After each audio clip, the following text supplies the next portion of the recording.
Good evening, everyone. Myself, Dr. Sachin Patil, EB MAHAIP 2023.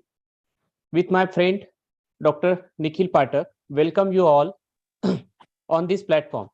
Today is the second session of MAHAIP Subspeciality, and today we will cover almost all the important and common topics related to cardiovascular system. Today, we have an eminent speaker, Dr. Pankaj Sugavkar from Pune, Dr. Pranit Lal from Nagpur, and Dr. Deepak Eklare from Nanded. Most important announcement is please mention your MMC number, your central IP number, mobile number on the chat box because today we have one MMC credit hours on this webinar. Now I request our respected President MAHAIP Dr. Ramakant sir for the welcome remarks. Over to you, Ramakant sir. Dr. Sachin, thank you for inviting me. And I'm really happy to see this MAHASpeciality Connect and different programs continuously happening and being conducted by so nicely by all young pediatricians from different corners of Maharashtra. And it is really gratifying that so many heroes and so many able people are unearthed from different corners of Maharashtra. And as Sachin has said that we have got eminent speakers from Dr. Pratik Lale, Dr. Pankaj Sugavkar and Dr. Deepak Eklare will elucidate and enlighten us on a cardiology for practitioners. And also this is one more gratifying factor that all these are young faculties because we have to create second and third file of faculties. And this chance should be given to all able faculties. And I really appreciate the job done by this MAHASpeciality Connect in charge, Dr. Prashant Jadhav, and ably supported by Dr. Shyam Chaudhary, who happens to be Vice President of MAHAIP. And they themselves are only guiding to these moderators. And we have got honor of having moderator along with Sachin, who is our young friend, Dr. Nikhil Pathak from Aurangabad. And I know this will be again a successful episode as it has been always been there. So without taking much time of you, express all excellent and best wishes for this program and many more to come. Thank you, Sachin. Over to you. Thank you, Ramakant sir, for your positive inputs and blessings. Now I request Dr. Shyam Chaudhary sir, Vice President of MAHAIP, for his word of wisdoms. Dr. Shams. Yes. Shams sir. Hello. Good evening and warm welcome, respected dignitaries, faculty members, experts, and office bearers, and all the delegates on this virtual platform. This is the second episode of Subspeciality Connect, and many more to come. I'm sure every episode will be a great learning experience for all of us. I sincerely appreciate the efforts of Prashant, Sanjay, Sachin, and Nikhil for today's session. Thank you, Punit sir, Pankaj sir, and Deepak sir for accepting our invitation as a faculty member. Today's topics are absolutely practical and useful for our day-to-day practice. I'm sure this webinar will empower us to tackle the CHD cases with more confidence and more accuracy. Thank you and all the best. Over to you, Sachin. Thank you, Sham sir. Now I request our ever smiling power bank of MAHAIP, HSG, Dr. Amol sir. Please. Thank you, Sachin. On behalf of MAHAIP, I welcome all the speakers, delegates, and all pediatric residents, pediatric practitioners across India for this very wonderful and useful webinar on pediatric cardiology. Pankaj is a dear friend of mine. He was my one batch senior at Pune during DCH. And I know from general pediatrician, his journey from general pediatrician to pediatric cardiologist, I have seen him over the years. And also his friends, Dr. Pranit Lale and Dr. Deepak sir from Nanded. So it will be a wonderful learning experience for all of us. So without wasting time, I request Sachin to continue the session further. Thank you. Thank you, Amol sir. Now we will start our academic session today. The first topic is how to suspect a case of congenital heart disease in OPD. For this session, we have Dr. Pranit Lele. He is a MBBS MD, FNB, pediatric cardiology, almost experience of more than 10 years, and currently is a consultant pediatric cardiologist at Kingsway Hospital, Nagpur. Now, I request Dr. Pranit sir to take the charge and to start the session. Shall I share the screen, ma'am? Yes. Sir. Yes.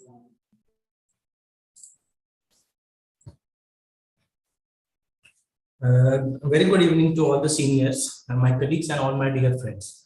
Myself, Dr. Pranit Lale, and I am a consultant pediatric cardiology at Kingsway Hospital, Nagpur. First of all, I would like to thank the organizing committee for giving me this wonderful opportunity. And today I am going to speak about how to suspect congenital heart disease in OPD. My slides are not moving. Am I audible? Yes, sir, you are audible. My slides are not moving. Just click on the arrow buttons. Yes. It will go. Yes. Yes. So in the next 15 minutes, we'll discuss about incidence of congenital heart disease, the classification of congenital heart disease, and few clinical cases which help us to suspect CSD on the basis of history, clinical examination, and basic investigations like chest X-ray and ECG. So the incidence, congenital heart disease are the most common congenital birth defects in newborns. And the incidence of CSD is 8 per 1,000 live births. However, the incidence is much higher in the fetal population. So from our medical school, we used to learn about the classification of CSD. So CSDs are broadly classified into acyanotic heart disease and cyanotic heart disease. Acyanotic heart diseases are further subdivided into shunt lesions, which includes atrial septal defect, ventricular septal defect, PDA, and AP window. And valvular heart disease are classified as aortic stenosis and pulmonary stenosis. Cyanotic heart disease are further subclassified on the basis of pulmonary blood flow. The conditions with the decreased pulmonary blood flow includes tetralogy of Fallot physiology, which includes VSD-PS physiology, and lots of other diseases like TORB VSD-PS, TJ VSD-PS, and CTG VSD-PS. And the conditions with increased pulmonary blood flow, it includes transfusion of great arteries, total anomalous pulmonary venous circulations, and truncus arteriosus. So I'll discuss the first case. A 3-month-old male child, full-term LSCS delivery. The birth weight was 3 kgs. And child was absolutely asymptomatic till 2 months of age, and now presented to pediatrician with complaints of rapid breathing, feeding difficulty, forehead sweating, increased precordial activity, poor weight gain, and 1 episode of LRTM. On examination at 3 months, the child weight was 3 kg, which was same as the birth weight. That means child has not gained any weight. Child was tachypnic with intercostal retractions. There was hepatomegaly. That means there were signs of failure. And the child was tachycardic with loud S1, and the second heart sound was white and variable. And there was ejection systolic murmur, which was present at the pulmonary area. So this is the X-ray of the child, which shows that there is obvious cardiomegaly with the CT ratio of definitely more than 0.6. And the hilar vessels are prominent with definitely the pulmonary arteries we can trace up to the lateral third of the chest X-ray. That means this is the X-ray of increased pulmonary blood flow, and there is end-on vessels which are more than 4 in bilateral lung fields. So X-ray suggestive of cardiomegaly, which is with classical LV apex, which is down and out, and there was pulmonary plethora. This is the ECG of the same child, which revealed there is sinus tachycardia with heart rate of almost 150 per minute, with normal axis, because both first and AVF, looking at the one end of AVF, we know that this is a normal axis. There is a biphasic P wave in V1, which is of left atrial enlargement, and there are prominent R and S waves starting from V2 to V6. Suggestive of biventricular hypertrophy. It's classical called as catch vessel deck phenomena. So such in definitely associated with structural heart disease to evaluate in detail. What is our working clinical diagnosis? So child was cyanotic and child was totally asymptomatic at 2 months of age. And when the pulmonary vascular resistance fall at 2 months of age, child had symptoms of. And on examination, there was flow murmur at left upper sternal border and also. And X-ray was suggestive of cardiomegaly with pulmonary plethora, and ECG was of left atrial enlargement with bivertical enlargement. So with this history and examination, X-ray and ECG, we came to the conclusion that the child is cyanotic heart disease with probable shunt lesions with increased pulmonary blood flow. And as ECG and X-ray, it revealed that there is left atrial enlargement and ventricular enlargement. That means there is left heart volume overload. We can that the shunt is post-tricuspid valve, that is called as post-tricuspid shunt. And the most common for post-tricuspid shunts are large ventricular septal defect, large patent ductus arteriosus, and large AP. So with the help of clinical history, examination, X-ray and ECG, we can easily done on the OPD basis, we came to this diagnosis. So my second case is 2 years old male child who was totally asymptomatic. There was normal growth and development, and routine examination by pediatrician while URTA found to have a murmur. On examination, first heart sound was normal and second heart sound was wide and fixed rate. And there was ejection systolic murmur at the left upper sternal border. And the rest of the systemic examination was normal. So this was the chest X-ray PA view, which revealed that there is a mild cardiomegaly with right heart enlargement. This is the shadow for right heart enlargement, and there is definitely increased pulmonary blood. This is the ECG, which revealed the heart rate of around 100 per minute with definite P-wave enlargement, which is called as P pulmonale, which is suggestive of right atrial enlargement. And there is RSR dash, which is suggestive of incomplete RBBB pattern present in V2, and this is classic notch QRS complex present in 2,3 AVF, which is called as crochet sign. Crochet is the thing which we use to weave a woolen clothes. So with this history and X-ray and ECG, the child was totally acyanotic, asymptomatic, and presented to pediatrician with just a murmur. And there was classical finding of wide and fixed second heart sound with ejection systolic murmur at the pulmonary area, and X-ray suggestive of pulmonary plethora, and there was classical ECG finding of right heart enlargement. So with this finding of ECG, X-ray clinical findings, we conclude that child is cyanotic heart disease with probable shunt lesion with increased pulmonary blood. And as X-ray and ECGs are of right heart enlargement, we know that the shunt is present before the tricuspid valve, which is also pre-tricuspid shunt. So the most common shunt before the tricuspid valve is atrial septal defect. Second one, which is rare, is partial anomalous pulmonary venous circulation. Very rarely, but not always, we can differentiate we can type the SD on the basis of location by seeing at the ECG, but it has very low specificity and sensitivity. So my third case is he is a 1-year-old female child. Child is totally asymptomatic, growth and development. And again, on routine examination, the pediatrician found murmur. The first heart sound was normal. The second was wide and variable, and there was murmur, which is ejection systolic murmur at left border, and it was classically radiating toward intraclavicular area, and rest of the systems were normal. This is the X-ray of the same child, which revealed that there is a almost normal X-ray. The lung fields were normal, and there was cardiomegaly. So clinical facts: child is acyanotic, asymptomatic, only classical murmur, which is at the pulmonary area and classically radiating towards left infraclavicular area, and apparently normal X-ray and ECG. So considering this fact, child had acyanotic heart disease with ejection murmur. So if the murmur is at the pulmonary area and radiating towards left infraclavicular area, we can diagnose it as a valvular pulmonary stenosis.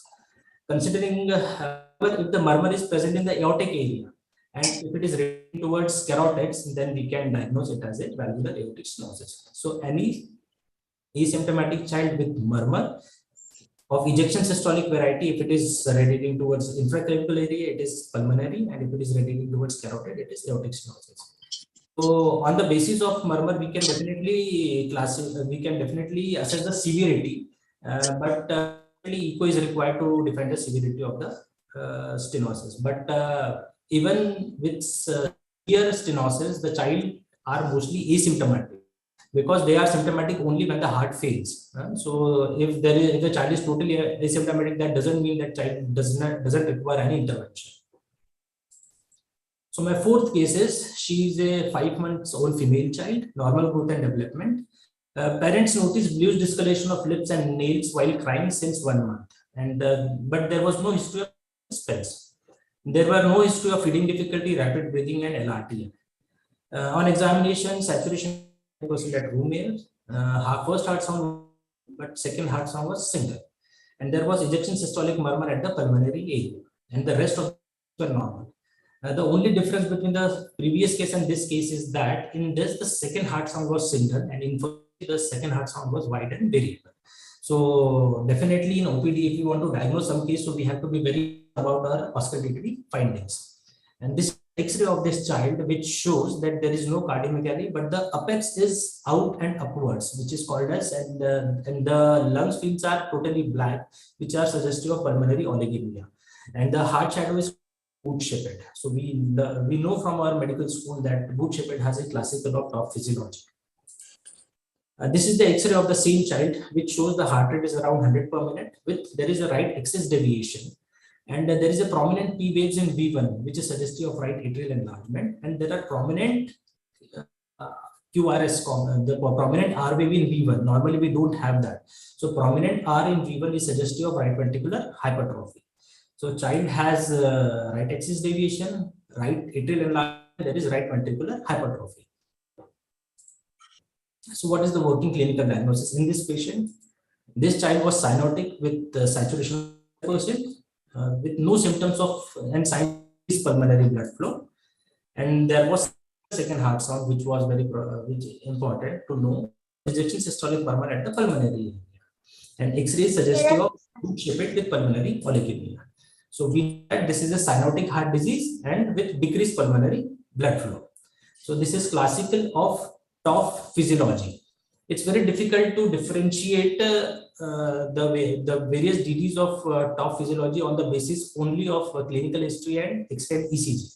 So the differentials are the classical tetralogy of Fallot, DORB VSD PS, transposition of great arteries VSD PS, CTJ VSD PS, VSD PS.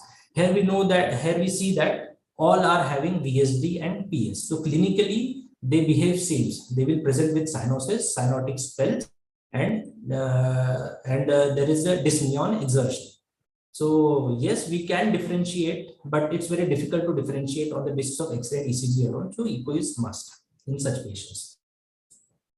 So this is my fifth case. He's a 2 months old male child who was apparently all right till 2 months of age, and parents noticed bluish discoloration of lips and nails while crying. They also complaints of rapid breathing, feeding difficulty, forehead sweating, increased precordial activity, and there was also a history of poor weight gain. The saturation was around 85 to 90% at room air. Child was tachypneic.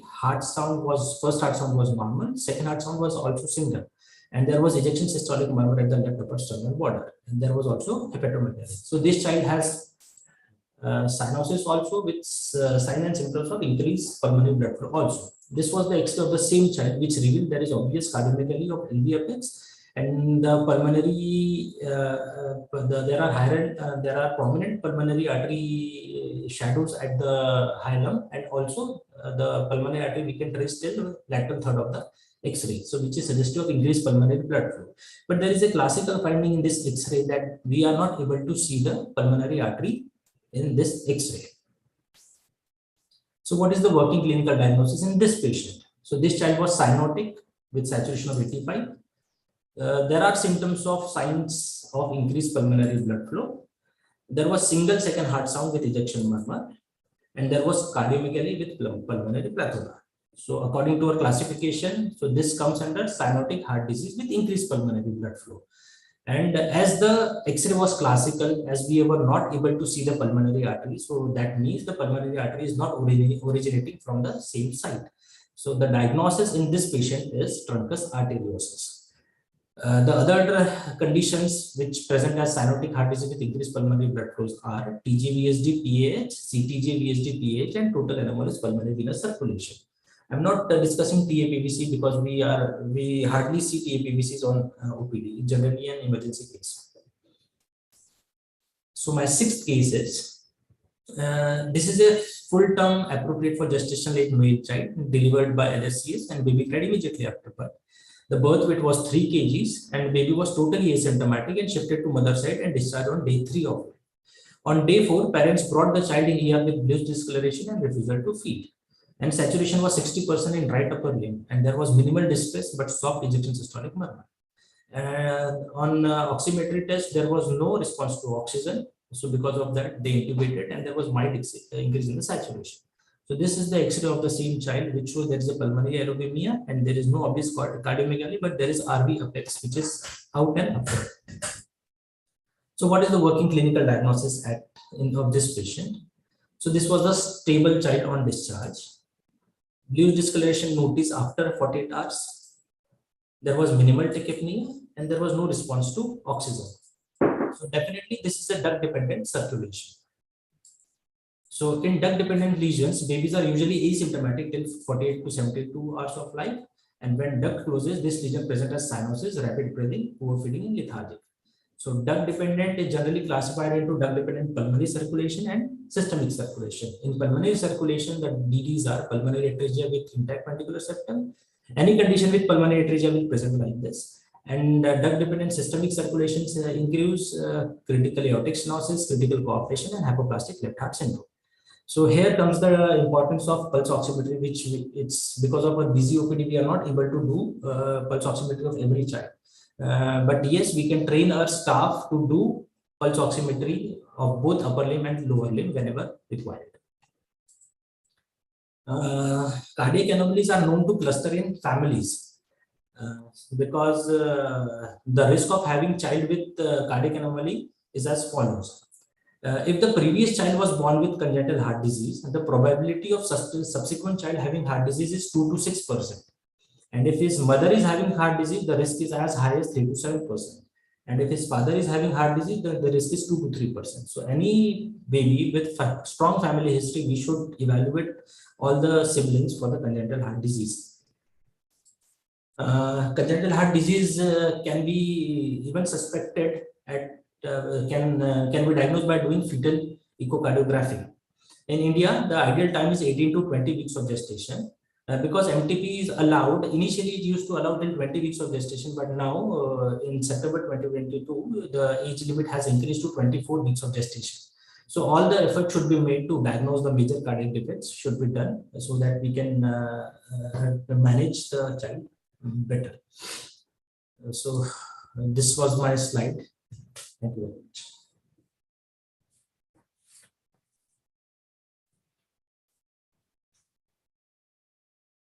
Hello.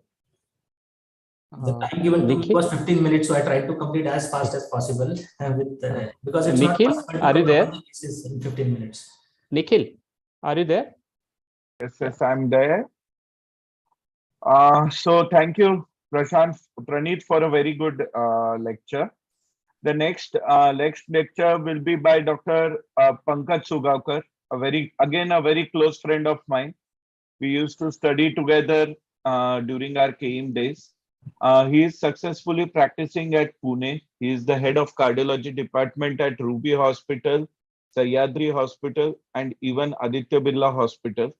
He has completed his DNB and FNB pediatric cardiology from Kolkata, and he is a member from multiple international organizations. He is also running his own course of cardiology, which is a complete course for a day, which deals with all the aspects of cardiology. So I welcome Pankaj to start his own lecture and enlighten us that what we should do after the diagnosis of CST. Thank you. Pankaj, over to you. Yes, thank you so much, Nikhil, and all the IIP dignitaries and my seniors, my colleagues, my friends, and I'm very happy to be present in front of you all. So, without wasting your time, I'll just go with my presentations. What we are going to discuss it today. Today we will discuss about the common CSDs, not all the CSDs that we'll discuss it today. Firstly, today we'll discuss about the conservative, interventional, and where we need to do the surgery. I think this slide was well presented by my dear friend Praneeth, where you know that the volume overload is ASD, VSD, PDA, three common. Pressure overload, pulmonary stenosis, aortic stenosis, and coarctation. Cyanotic definitely we'll see in our next few slides. What are the important things to know from the general pediatrician point of view? First is the physiology of disease. What is the physiology means? When there is a large VSD, more blood come from LV to RV, more pressure generation from LV to RV. There is a large shunt difference. The more prominent features will be there. The patient will be more symptomatic. That is in general physiology of the disease. When to wait? Whether the all congenital heart disease we need to operate immediately on the basis, because whenever we make a diagnosis, the parents are really worried about the things. So we should know when to wait. What is the supportive care if it is needed? What is the definitive treatment, whether it is go for a device or whether it will go for a surgery? When to operate? And last most important is why to operate that particular age? Because there are n number of heart diseases. First, we should know why they should be operated that particular age. So for that thing, physiology of the disease is very, very important. So as a pediatrician, what to do? Whether the child is having adequate weight gain, how many recurrent respiratory infection, follow-up of supportive care, wrong doses, stop diuretics. Suddenly the relatives, whenever we write for the maybe the medicines for 3 months or 6 months, but the relative generally stops whenever the first their slot is over. They do not start it again. Another most important thing is wrong doses. I have seen that though we have wrote the 0.3 ml of furopate, but sometimes mother takes a 3 ml of furopate, which is a 10 times of higher. So monitoring of doses are very important. Maintenance of adequate hemoglobin is also very important, because most of the left to right shunt goes into the failure whenever there is the underlying anemia is the component. And the management of dehydration. This is most important in a left to right shunt as well, because the child is on furopates, diuretics, aldactone or NOS, any other thing. And in the cyanotic patients, they need a good preload, and that's the reason dehydration should be managed very aggressively and accurately. So a few basic principles in the pediatric cardiology practice is large shunt needs closure, whether it is a large VSD, large ASD, large AP window, RPA coming from ascending aorta, any other large shunt needs a closure. In a cyanotic patient, decreased saturation in cyanotic CSD needs management. So saturation monitoring is very important in cyanotic patients. And generally, you know that small to moderate shunt need a follow-up, whether it is a small to moderate ASD, small VSD, whether it is a mild PS, moderate PS, mild AS, moderate AS, these needs a follow-up that definitely we'll see when they require a surgery or balloon dilatations. So whom to intervene? The ASD, VSD, PDS are device closures in normal sense. Pulmonary stenosis and aortic stenosis, we do the balloon dilatation.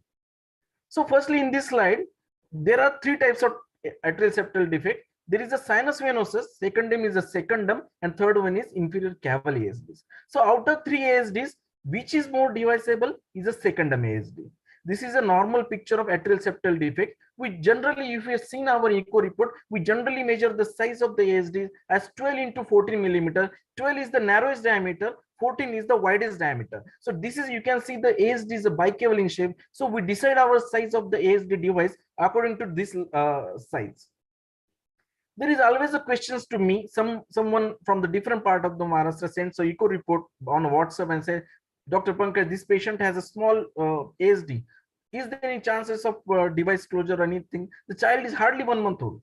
So there are high chances of spontaneous closure. So on this slide, what you can see is if the ASD size or PFO size less than 3 millimeter, 100%, 3 to 5, 95%, 5 to 8 millimeter, 85 to 90% of the ASD is going to close. But when ASD is more than 88 millimeter, it is less likely to close, and the 50% can increase over the period of time.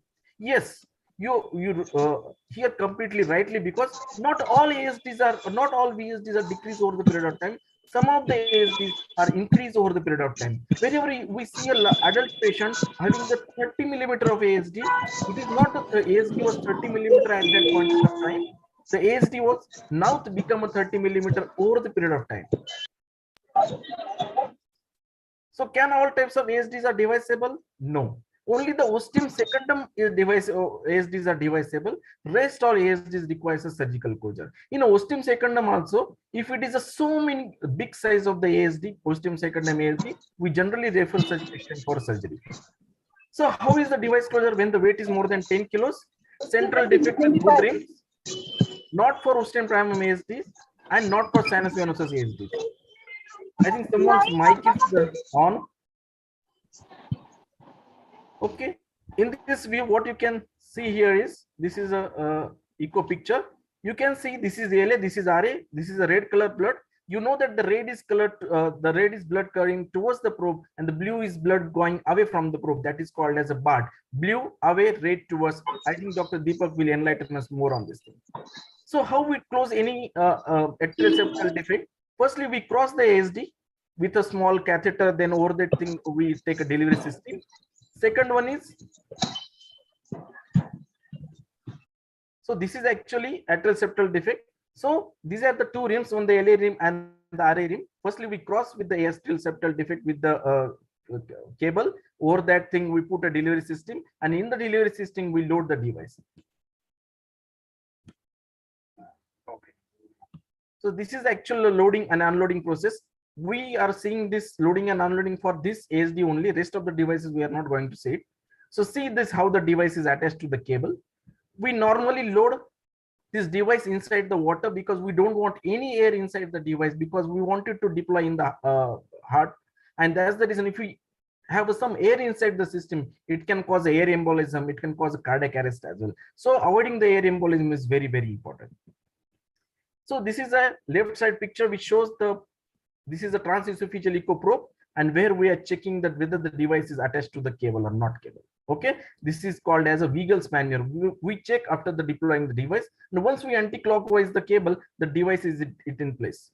Not only the pediatric patients, we do some of the adult ASDs like structural patients here in Pune. So we close approximately, the highest size of the ASD which I have closed here in Pune is approximately 38 to 40 millimeter this thing, but with the balloon assisted technique.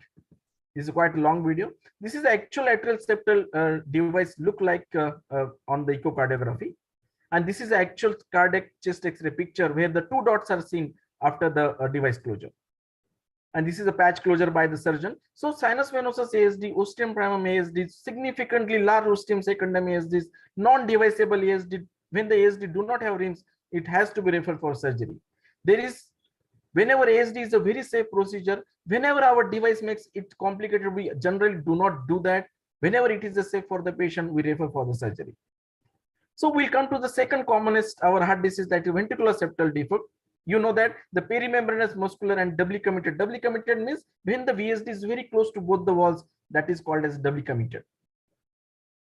So whether all VSD is going to close? No. Small to moderate size of muscular VSD, 80% can going to close. Moderate size of the perimembranous VSD, 60 to 70% will close. Inlet VSD and doubly committed VSD, subpulmonic VSD do not close at all. Okay. So small to moderate muscular VSDs are high likely to close, and everyone knows that.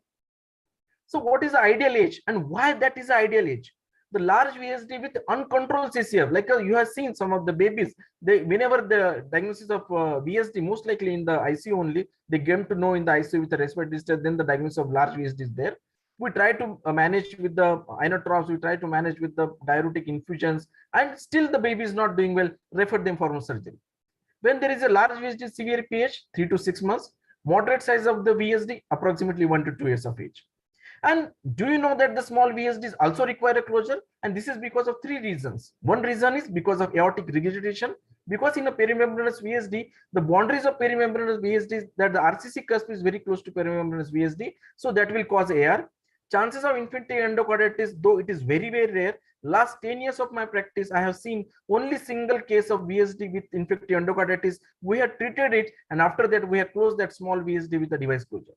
After that, the muscle bundle formation in RVOT, that is called as Russell's hypothesis. Because of this, the significant RVOT obstruction happens. The patient has been referred for surgery. Another this thing is whether the device is possible. Yes, the device is possible when there is more than 5 kilos, but that whole, that perimembranous VSD should be away from the walls, and from the muscular VSDs, definitely that device is the treatment of choice. Hybrid device closures means, just this, remember this hybrid. Hybrid means what? The sternotomy is done by the surgeon, and we the cardiologist directly puncture the right ventricle on the beating heart and do the device closure. We close the two defect like this. I will not show in this thing. Here I am showing you the muscular VSDs that is closed with the help of device. This is actual picture of the device. So another most important commonest is the patent ductus arteriosus. Everyone knows that. The large PDA with congestive cardiac failure, 3 to 6 months. Whenever there is a large VSD, large PDA, large AP windows, all they require a closure by 3 to 6 months of age. Moderate PDA, 6 months to 12 months. Small PDA, 12 to 18 months. I think everyone knows that. Silent PDA closure is not recommended. What is meant by the silent PDA? On echocardiography, there is a 1 millimeter PDA, but on auscultation, you do not get a murmur. Such PDAs are called as a silent PDA, and they do not require a treatment at all. So normally these guidelines we follow. More than 5 kilo, more than 6 months, we go for a device. Less than 5 kilos, very small baby, hypoplasia of arch, large PDA, non-deviceable, we refer for a surgical ligation. This is the actual echo picture we cause with the PDA. This is with the cable closure, and this is with the help of device. This is a lateral angio where you can see the large PDA here. You may not understand it, but I will mark you. So this is the area where the lateral angio, you can see the patent ductus arteriosus. This is a different view as well. And we close with the bigger. This was a 10-year-old patient with a large PDA, but the PDA was left to right shunt. There's some deviceable PDA, operable PDA. So this PDA was closed with the device. It is a good large muscular VSD we have closed with the device. Then another common questions which are asked after this device closure is, device needs change after few years? The answer is no. No need to change the device after few years. What happens to device inside the heart? After the 6 to 9 months, the endothelialization layer happens over the device. Device become the part of the heart, but it is not completely dissolved inside the heart.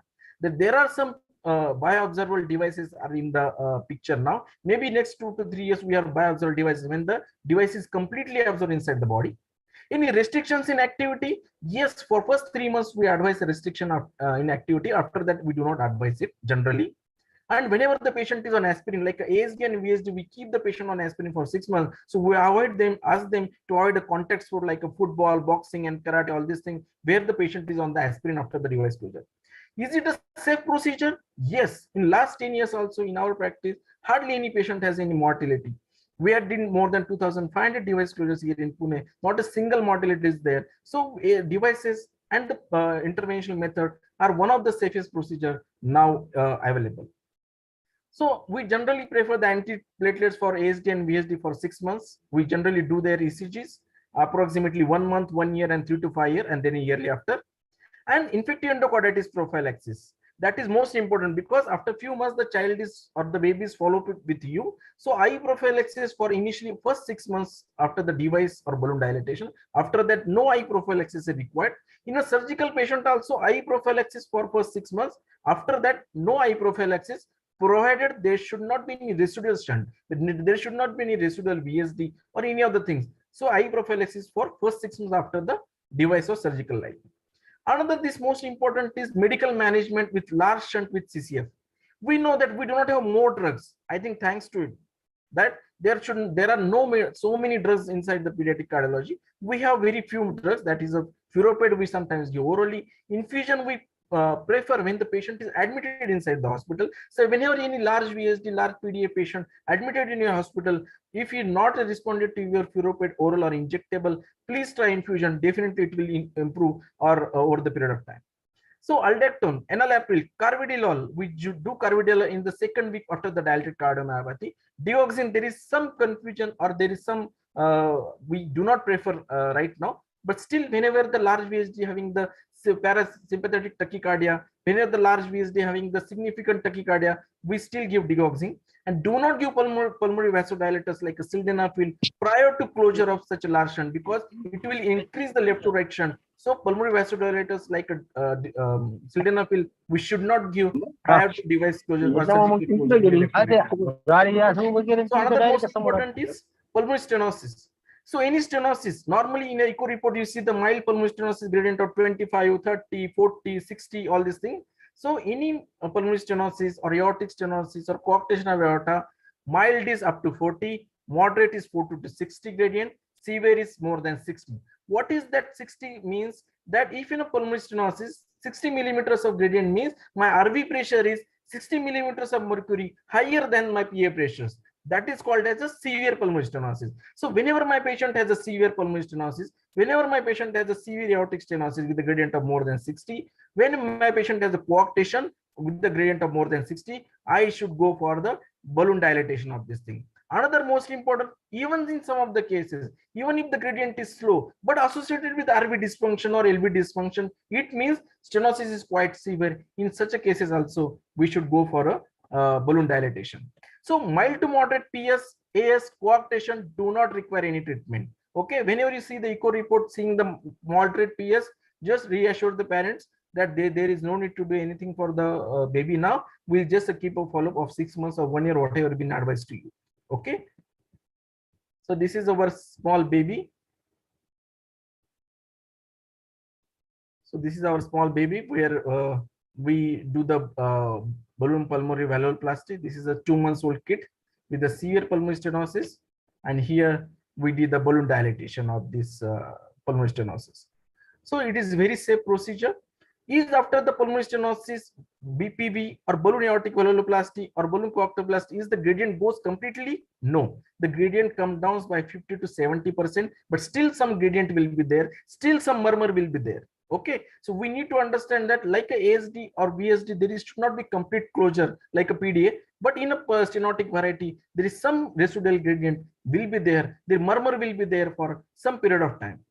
Okay, now we will discuss this CT scan. What is the CT scan shows? This is the narrowest or the descending thoracic aorta. Is distal to the left subclavian artery. This patient has a coarctation, not palpable femorals, complaint of leg pain and easy fatigability. I primarily ask here, we see the femoral pulse at the time of birth. After that, how many times we check the femoral pulse of the patients? Hardly any time. Because whenever, in my opinion, if any of your patient complain of leg pains, please check his femoral pulses. We might be missing coarctation, childhood co-presentation coarctation, or adolescent present as coarctation. So always palpate the femoral pulse of the patient. So in a neonatal period and early infancy, surgery is the treatment of choice. Because why surgery is the treatment of choice? That is most important. Because coarctation tissue is very elastic tissue. Unless and until you do not cut that tissue, this elasticity, this recoarctation will not go. So in a newborn period or early infancy, if you do the surgical repair, the chances of recoarctation is 15% versus if you do the balloon dilatation, chances of recoarctation approximately 35 to 50%. So in a neonatal period and early infancy, we prefer a surgery, and the reason is this. But after the infancy, balloon dilatation, and after 10 years, more than 25 kilos, according to the IAP guidelines, we should go for a coarct stenting. This also, our baby has a 1 year old, is having a severe coarctation. We see the very narrowest coarctation, and we did the balloon dilatation of this coarctation. So in AS, same formula, plus or minus 5 here, up to 25, 25 to 64, more than 64, balloon dilatation for severe AS. This is a balloon dilatation picture. We'll not go much into that. So this is the actual picture here. This is a quiet balloon dilatation. You can see the right heart side, the one catheter is there, that is called as our pacemaker, temporary pacemaker. You know that cardiac output is equal to stroke volume and heart rate. Whenever we increase the heart rate, our stroke volume falls, and that is the principle that is applied in this balloon aortic valvuloplasty. So after balloon dilatation, these are the information that eye prophylaxis for 6 months, may require to do balloon dilatation after few years or few months. Okay. So in a cyanotic patient, taking saturation is very important. Timing of surgery is very crucial. Prognosis as per the underlying lesion. So now we'll discuss the cyanotic patients. Increased pulmonary blood flow, TGA, TAPVC, and single ventricle, decreased tetralogy of Fallot, tricuspid atresia. So urgent surgery, whenever we should be urgent, that these are the few indications that you should not delay, you should be very fast. And I think you know that these are the patients present in the neonatal period, and this everyone, the neonatologists are very aware of this heart disease, and everyone urgently refer the patient for surgery. I just remember one by one. This is a TJ with intact IVS. Why this TJ with intact IVS? The normal mixing occurs at the PFO and the PDA, but after some time the PDA becomes narrow and the PFO becomes restricted, and this patient presented with problems immediately after the birth. Obstructive TAPVC. Obstructive TAPVC, infradiaphragmatic, they are 100% obstructive in nature, but other TAPVC like a supracardiac or intracardiac TAPVC can be obstructive. It is not ruled that they are not at all obstructive. They can be obstructive. The obstruction can be at two levels, with the PFO level or whether at the confluence level. So top with pulmonary atresia, less than 70% of saturation, because most of the top, one small PD is present, the child is able to maintain the saturation, maybe 85, 90 or whatever is thing. We just monitor such patient. If the saturation falls, urgent intervention is needed. Single ventricle pulmonary atresia. So any atresia, any mitral atresia, aortic atresia, pulmonary atresia, if you hear the word, most likely this patient requires urgent intervention surgery. Intervention, it means that they requires a ductal stenting, or they sometimes requires RUT stenting. So saturation monitoring is very important in these patients. So another most commonest physiology that we see in day-to-day practice is tetralogy of Fallot.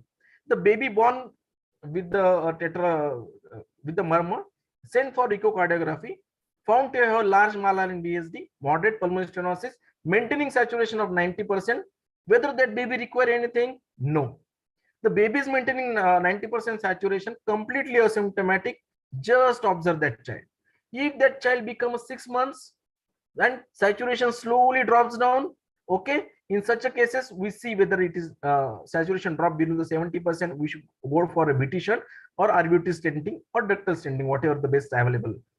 If the baby is maintaining saturation of 80% and the baby has a cyanotic spells which are not responding to oral beta blockers or oral iron prophylaxis, that patient also needs to go to the BT shunt or other this monitoring like RUT stenting. So less than 6 months, saturation below 70%, cyanotic spell patient should go for a intervention or a BT shunt. If the patient is more than 6 months, intracardiac repair now in a best of the best centers here in Maharashtra, they go for intracardiac repair, and provided only one thing is the adequate size of the pulmonary arteries are there, that the echocardiography will tell us whether the pulmonary arteries are adequate in size or not size. Okay, so each and every level, what is the most commonest here? Two things are monitoring a cyanotic patient is first their saturation, second is their symptoms. Saturation less than 70%, symptoms in terms of cyanotic spells, they need some management. This is a cyanotic spell management. I think everyone knows that. Out of all these things, we have follow only 3. So all these 3, which 3 we follows? We keep the calm, IV fluid boluses. If the child in respiratory distress, we intubate the child, give IV fluid boluses, some sort of bicarbonate, and most of the oxygen if you give, the child will improve. Hardly any period of the time we require some metoprolol. Morphine IM or subcutaneous we have not given since last year. I honestly will tell you, phenylephrine I never use in this thing. Only 3 management that we do: intubate the child or put the airway breathing and circulation, adequate hydration, and some sort of bicarbonate and the IV fluid boluses. Most this child will do significantly very well. Another most commonest here in the newborn period where we should be very urgent is the TJ that I have discussed it now. The TJ with intact septum arterial switch operation is very important. Till that time, what your best practice is that IV prostaglandin. It is always says that whenever in a doubt whether the duct dependent lesion or duct dependent systemic lesion or duct dependent pulmonary lesion, if you're in a doubt, please start a prostaglandin. Do not hesitate to start the prostaglandin, because even the PDAs will be getting close. The prostaglandin will be definitely helpful. In a TJ with ventricular septal defect, they need a ASO in a 2 to 4 weeks of age. So another most important is TAPVC. Just I talked to you regarding that. Infradiaphragmatic TAPVC is obstructive in nature. Rest all TAPVC, size of the ASD, PA pressure, and obstruction at any level is very important. And when the TAPVC is to be operated, all TAPVC needs to operate as and when diagnosed. Whether they are diagnosed at the 1 year, whether they are diagnosed at the 15 year, I have seen not the supracardiac TAPs are present in the infant period. I have seen the supracardiac TAPs are present up to 19 years, 20 years. And why they are asymptomatic till 20 years of life? Because they have the very large ASD, so that the good amount of mixing is there. So the TAPVC needs to be operated as and when diagnosed. There are some exceptions that some late presentation of TAPs also can be present. Then now we'll come to the last few slides of our presentation. Tricuspid atresia, mitral atresia with PS. These we are discussing about the single ventricle physiology. What is meant by the single? Single means many hypoplasia of RV, hypoplasia of LV, mitral atresia, tricuspid atresia. All these atresias or hypoplasias make them into the single ventricle physiology category. So these single ventricle physiology categories, if you see in the echo report, they need two types of surgeries. One is BD Glenn.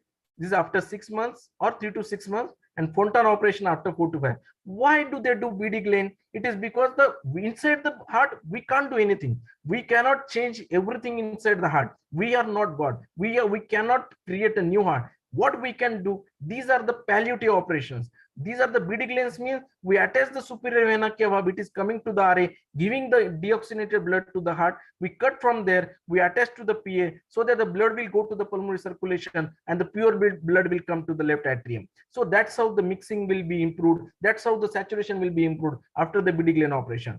And the Fontan is like the, you know that the IVC carries the 2/3 blood of the lower side. So that we cut from there and attach to the PA. That is called as a Fontan operation. So single ventricle physiology requires 2 operations. Now, the last complicated scenario is single ventricle with PH. Whenever these patients do not have a pulmonary stenosis, they need a PA band, and that to be less than 3 months of age. Because once their PA pressure becomes high, we cannot do any glenation or Fontan operation. They become inoperable. They become Eisenmenger as before the cyanotic heart disease with large VSD. So cyanotic patient with increased pulmonary blood flow. If you see in a cyanotic heart disease, and when you see in the echo report, there is not pulmonary stenosis or hardly mild PS, you should be worried.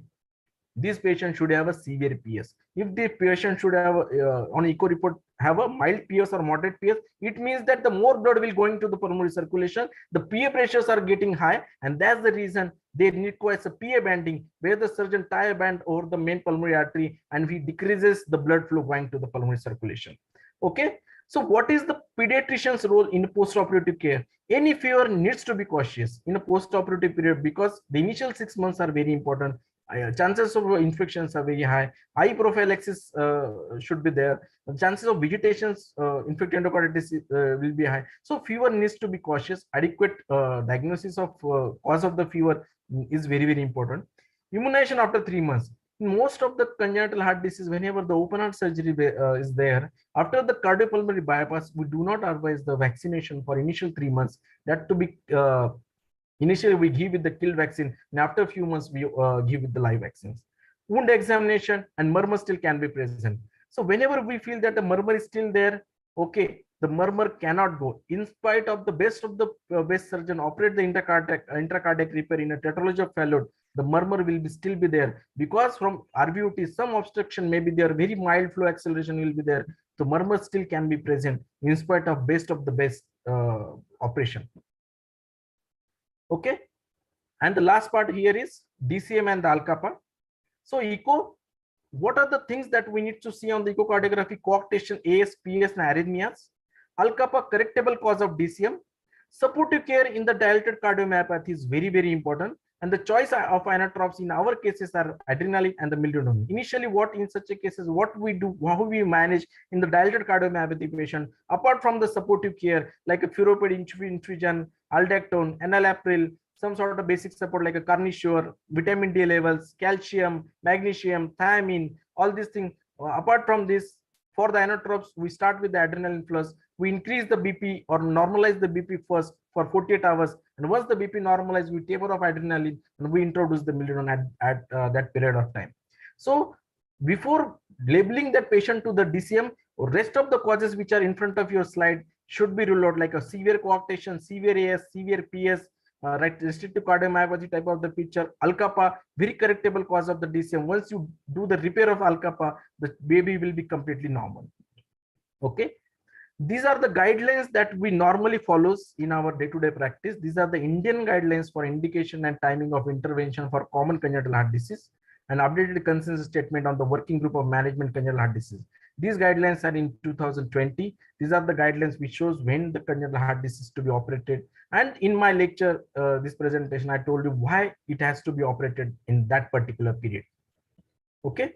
So take home message here is pediatrician role is important in a pre and post-op care. Basic knowledge of disease physiology is important because that will decide about the line of management. That will decide the future reference or the go for a surgery.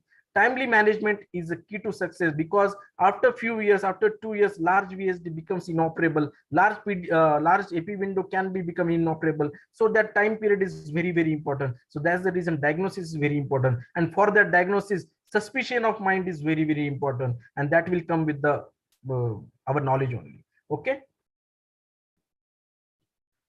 So we just now Nikhil said this foundation courses. I conduct my foundation courses across all IIPs here in Maharashtra. Up till now, nearly about 7 districts I presented this course. More than 1,200 pediatricians have attended this course.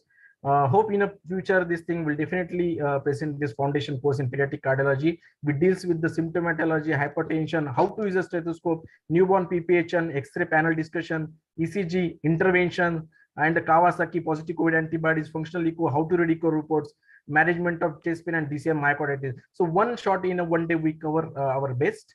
And if you any IIPs are interested, definitely can contact me.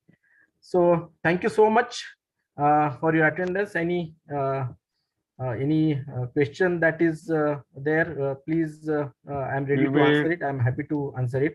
And thank you so much, my dear Amol Pawar, for giving me this opportunity, and our respected Dr. Ramakant Patil, sir. Thank you so much. We will take questions at the later time. We will continue with the next lecture at this moment. Nikhil, you are not audible. Hello, am I audible? Hello. Yes, audible. Yes. Audible, yes. You're You are audible. So we will take questions at the end of the session. So at present, we will continue with the third lecture. So let me introduce Dr. Deepak Eklare. He is MD Pediatrics. He is also FMP Cardiology. He's practicing in Nanded since a long time. And he is practicing at Samarth Cardiology Center at Nanded. So what he will be presenting is what we usually see in our practice. We see a multiple echo reports which come, and there are multiple values in that, and we need to make a sense out of this. So he will be guiding us how to make a sense from an echo report, how to read an echo report. And over to Deepak. So Deepak, can you share your this thing? So Pankaj, can you stop sharing? Yes, I'll stop my yes, over to you. Sorry to disturb you. Meanwhile, I will recognize the valuable presence of today's MMC observer, our senior pediatrician, Dr. Vaibhav Pustake, sir. Thank you, sir, for the joining this session. Over to you, Deepak, sir.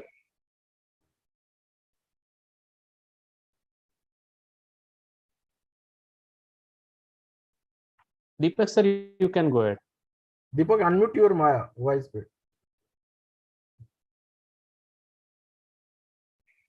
Deepak, sir, unmute. Deepak sir, unmute kara. Unmute kara, sir. Hello, Deepak.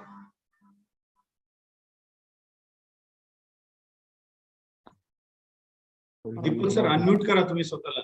Deepak, sir, unmute kara. हां, पंकज लावतोय phone. अच्छा. Yes. Yeah. Hello, Deepak. Yeah, can you hear me? Yes, sir. Another thing. Deepak, we can hear you, Deepak. Yeah. Actually, I'm not getting here the sharing options. Deepak, the downside of your screen, there is a share screen option. Please, the green color button. Please press that green color button. I don't know. Go to the down, Deepak. No. Actually, pause recording, chat, security, participant. I'm not getting here.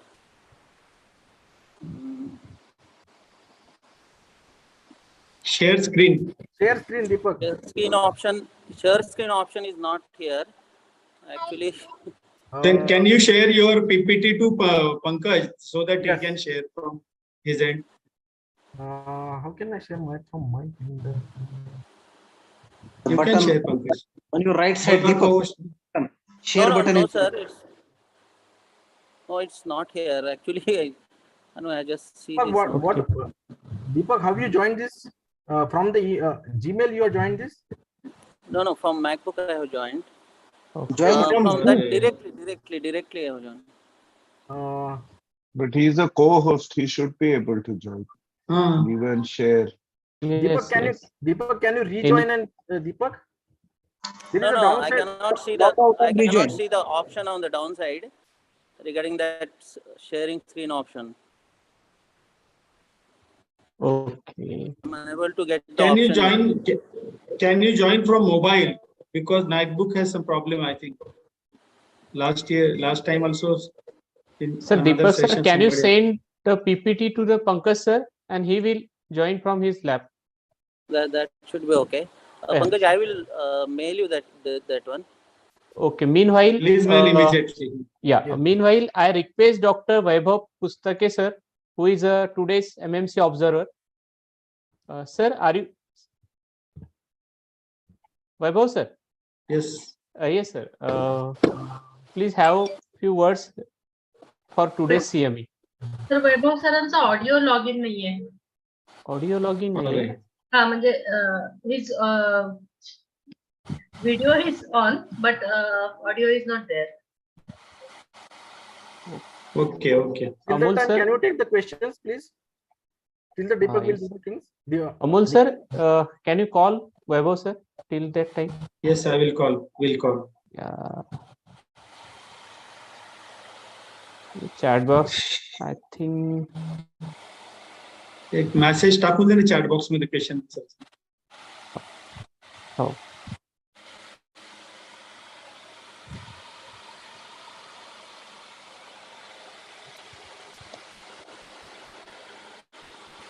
Deepak, have you sent it, Deepak? Yeah, I'm sending Pankaj. Yeah? Yes. You can just tell me the next slide when I open it. Nikhil, can you? Okay. Nikhil is unmute actually. Yes.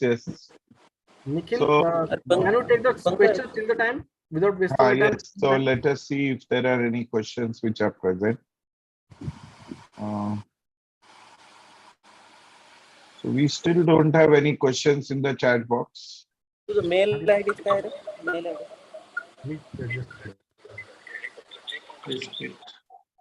J Pankaj. J Pankaj.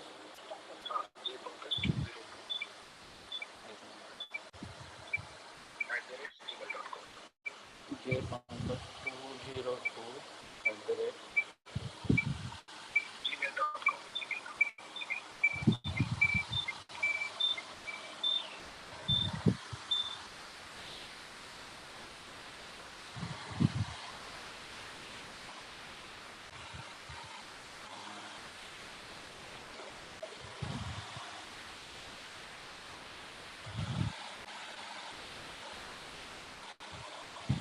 Got it, Pankaj?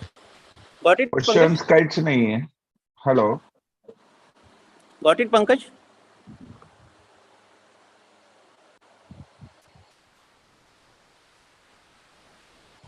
Pankaj sir, you are on Vaibhav mute. sir, take join.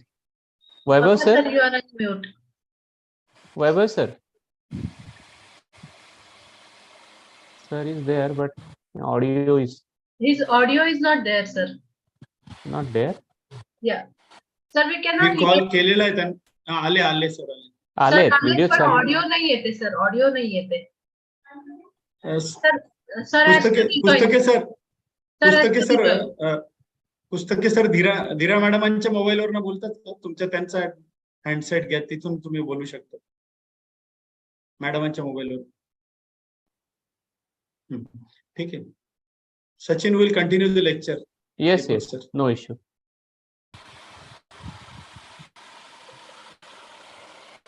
Sorry for this technical error. Now I think everything is solved. Yes, yeah. give me 2 seconds. I'll just open the Deepak's presentation. Yeah.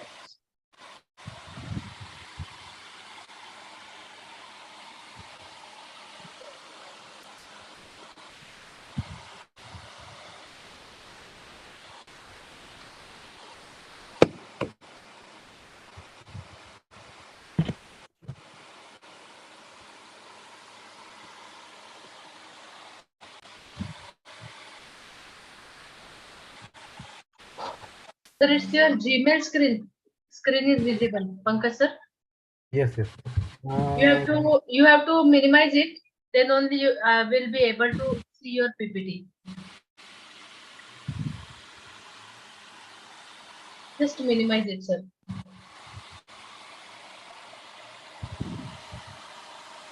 Or close the sharing and yes. Make it minimize.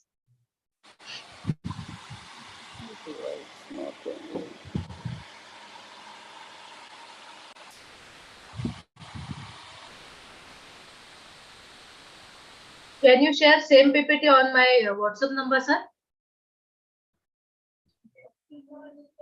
The Hello. Vaibhav sir Pankaj, audio is Pankaj. there. I think. Yes. Vaibhav sir's Pankaj audio is तेवढं there. ते जे PPT आहे ना ते ग्रुपमध्ये टाकतो का? मी पल्लवी मॅडमांना लगेच पाठवतो. ओके ओके ठीक आहे चालेल. लगेच पाठवतो. Good evening, Vaibhav sir. पुस्तके सर आले. हा आले.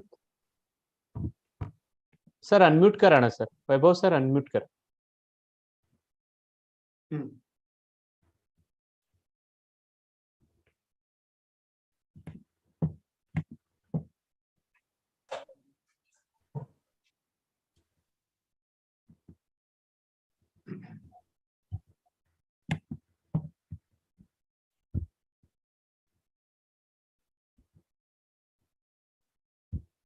Hello.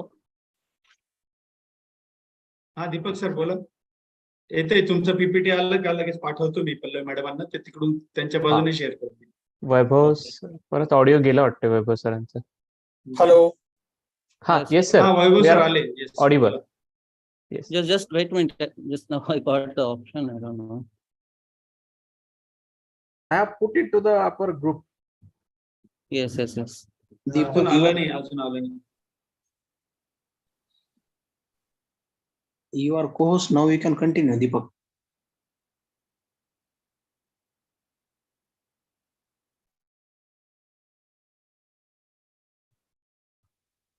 I have Somebody else is. I'm getting the option. I have sent to the our MAHAIAP. No, actually, I'm getting share option now. Actually, rejoin the screen. Okay. Then you can start, sir. Good. No issue. Pankaj अजून आलं नाही. But just it will be there. हा आलं. Yes. Pallavi madam. दीपक sir rejoin. दीपक sir rejoin करून बघा ना. दीपक sir. अरे पाहून देणार बाबा. दीपक सर. या तुम्ही तुमच्या बाजूने काहीच नका करू. आपण पल्लवी मॅडम शेअर करतील. पल्लवी मॅडम तेवढं तुम्हाला पाठवलंय तेवढं शेअर करा लगेच. हो सर. Will start immediately. करते सर. एवढं तिसरं टॉक झाल्यानंतर सचिन आपण वैभव सरांना बोलायला. बर ठीक.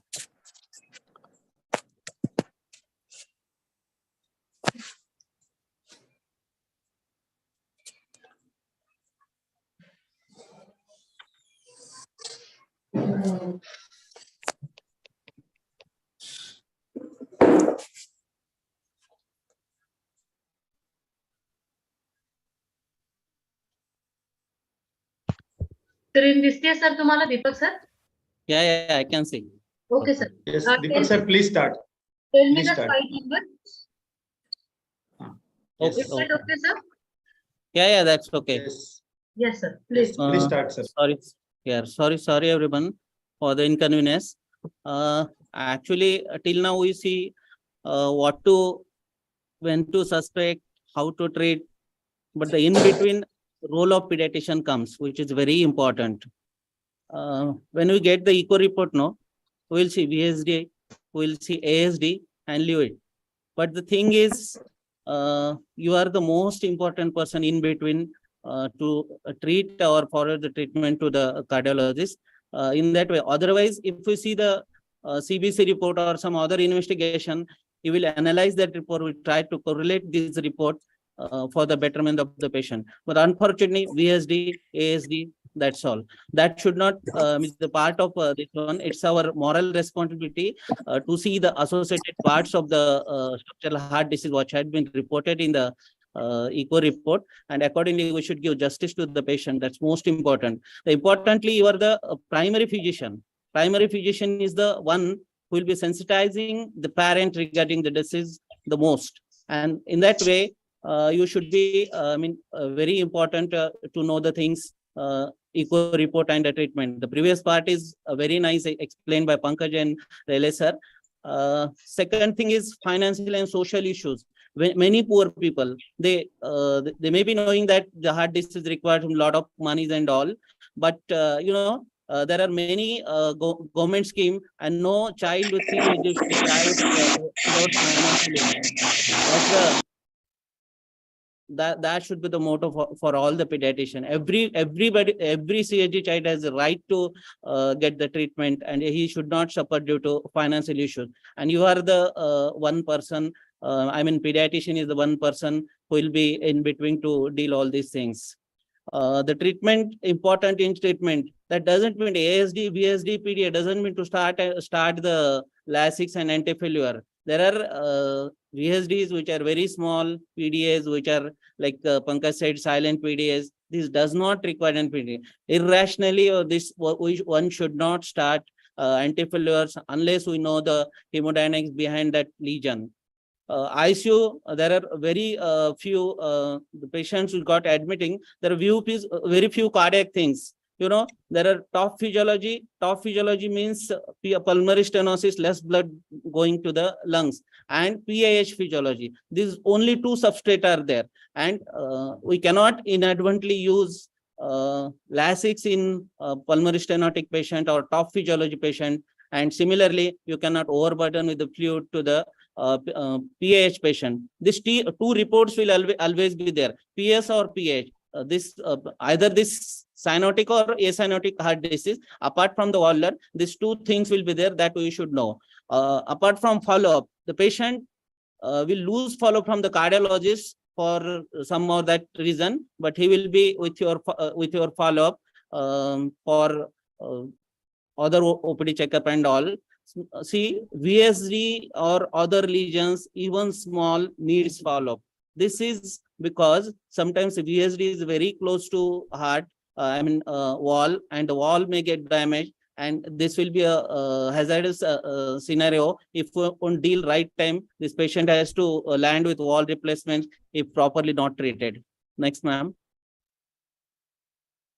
Next slide, ma'am.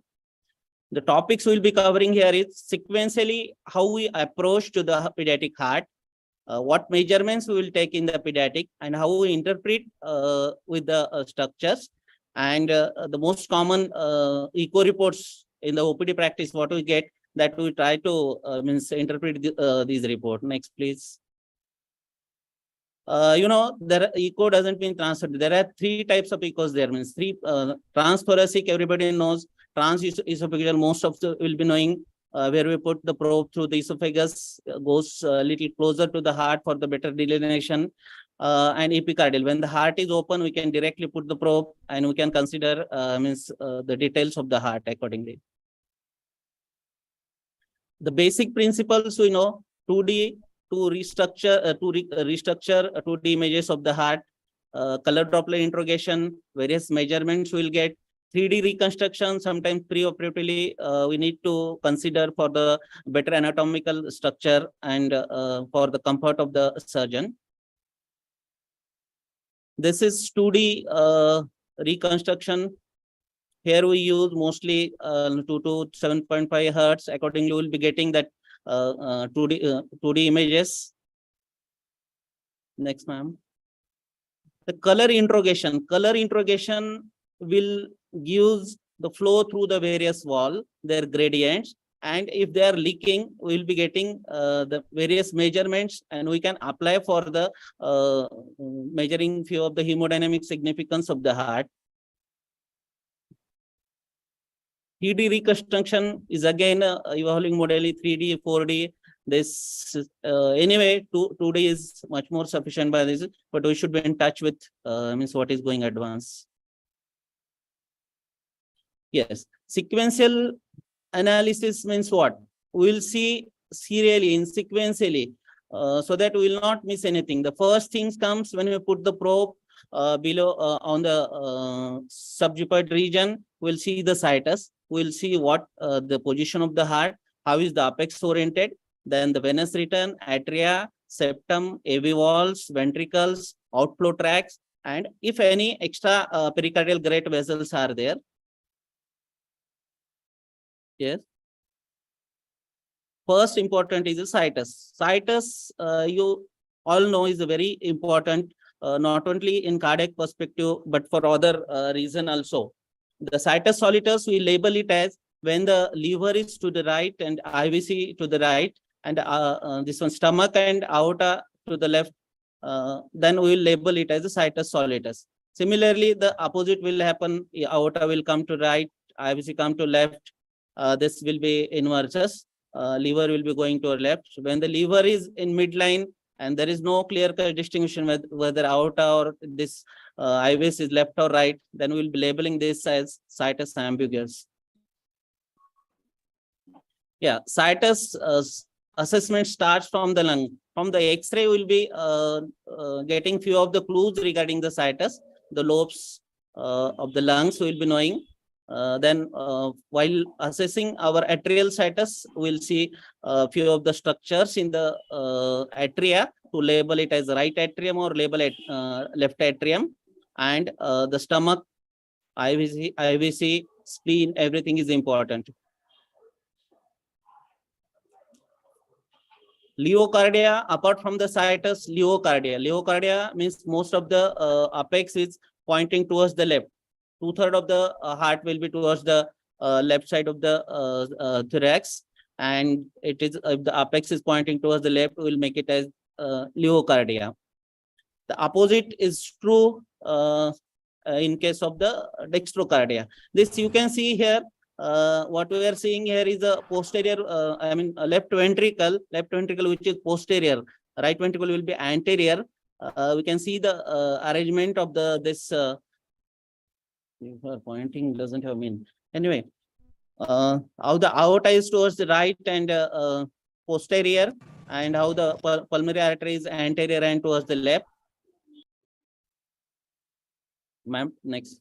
The dextrocardia, the exact mirror imaging pattern will be seen.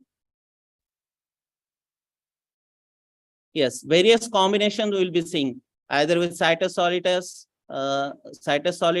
You may have leocardia, situs inversus, you may have leocardia or dextrocardia. Why you are interested in knowing all these things? You know, the situs variation, situs ambiguous, these are inert problem in the form of abdominal organs. This patient are at risk of malrotations, gut malrotations. They have the problem with the asplenia, polysplenia, and the able importance of that vaccination is very important. Similarly, situs solitus usually goes with dextrocardia. Situs inversus with dextrocardia is relatively okay. Means everything is on the right side. Everything is turned in opposite way. But situs solitus is there, but dextrocardia, these patients are probably have more cardiac problems. And this is just to remember the things. And moreover, we need UAG abdomen to rule out other means intra-abdominal anomalies if the situs has the abnormalities. Yes, we saw the situs, the cardiac position, and the apex orientation. Now we'll be going towards the venous return. Sequentially, we'll see then venous return to the right atrium, SVC, IVC. We'll be getting 4 pulmonary veins, each from the 2 lungs. Then we'll go through the atrioventricular wall. You can see here in the image, the atrioventricular right wall is a tricuspid wall, which is little on the lower side. It is towards the septum, which is called a septophilic. And the left one is the mitral wall, which is little away from this septum. Right atrium, left atrium, we will label usually in the newborn period. There will be flap of foramen ovale pointing towards the left. Similarly, left side of the ventricle, left ventricle will be having very smooth. Right ventricle will be muscle bound with some this tendon inside. This way, right atrium should be on the right, left atrium should be on the left. That we called as the right atrial situs. Then we will be interrogating with a color Doppler to see the flows through the various walls, atria, ventricle, septums. Then comes the outflow. Little upward, it will be giving rise to the outflow tracts, maybe atria. Then the relation, whether the right atrium is connected to right ventricle or left atrium is connected to left ventricle, that is also important, because this gives rise to the importance of the atrioventricular concordance. If the opposite is there, it will become discordant, right? And similarly, RV should give PA, but instead it is giving towards aorta. We know we are dealing with probably TGA sort of thing. Extrapericardial great vessels. Here we will most of the cardiologists will be seeing the effusions around heart or pericardial effusions. Similarly, post-operative, we do have importance of diaphragmatic movement, because there is possibility of the palsy of the this phrenic nerve palsy and diaphragmatic paralysis. So this is one entity. Every report you will be seeing SDS. S means situs solitus. D means D-looped ventricle. D-looped ventricle, you must be knowing looping. Here the RV on the right side and LV on the left side. Relation of the aorta to pulmonary wall, we saw right and posterior is the aorta and opposite is the pulmonary wall. ILI. I means again here situs inversus. L looping means opposite is there. Means LV is coming to the right and RV is coming to the left. Relation of the arteries will also be completely reversed, where it labeled as ILI. Now, this one, children are not miniature adults. We cannot compare the Z scores from one kid to other kids with similar this one references. We need to have something Z scores from our population, and that we need to compare with the same population. Will be giving the exact comparison of the abnormality what we are seeing in our measurements. Here we take -2 plus -2 standard deviation as a abnormal. And next, for Z score, we calculate for chamber enlargement. Here, see one thing, you are getting small VSD, your cardiologist must write what is his LV end diastolic dimension, because LV end diastolic dimension will tell you whether his left heart is under fluid overload or no, and whether he is right candidate to get some device closure or no. That's why this should be mandatory, and you should have small VSD. Whether this cardiologist has written LVIDD, that you should see. Similarly, post-COVID region, we see a lot of MIC patient, a lot of coronaries. We suspected MIC, coronary G score is very, very important. We got a lot of giant aneurysms of the coronaries. In that way, coronary G score and all these are very important. Then comes the gradients and the functions of the heart. Gradients, mostly, most of the functional echo you people must be doing. You'll get TR gradient. What is exactly TR gradient? You know, when the RV pressure is little on, RV pressure is higher side, it is leaking the heart through the leaking the blood through the tricuspid wall. And if we get that Doppler introgression over there, we'll get some gradient over this. This gradient is exactly the difference between RV and RA pressure. Suppose we got gradient of 60 and RA pressure we calculate as a 5. Usually RA pressure is around 5 to 6. So we combine these two and we label it as a peak pulmonary pressure.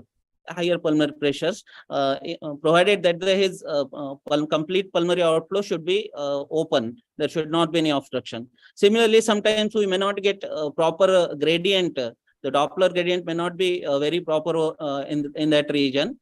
Sometimes we'll get PR. In the PR, again, the same principle.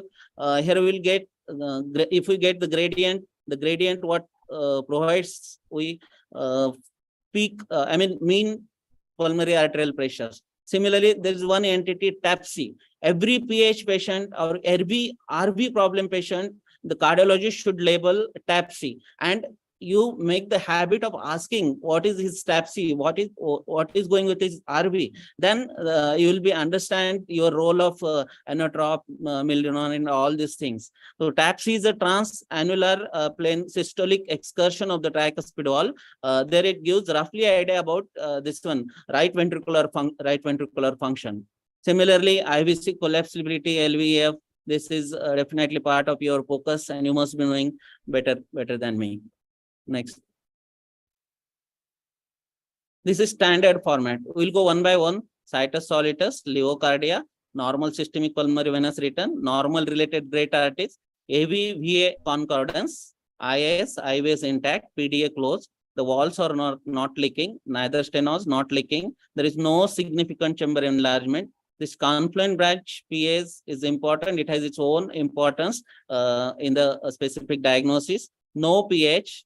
Here there is one left aortic arch with no coarctation.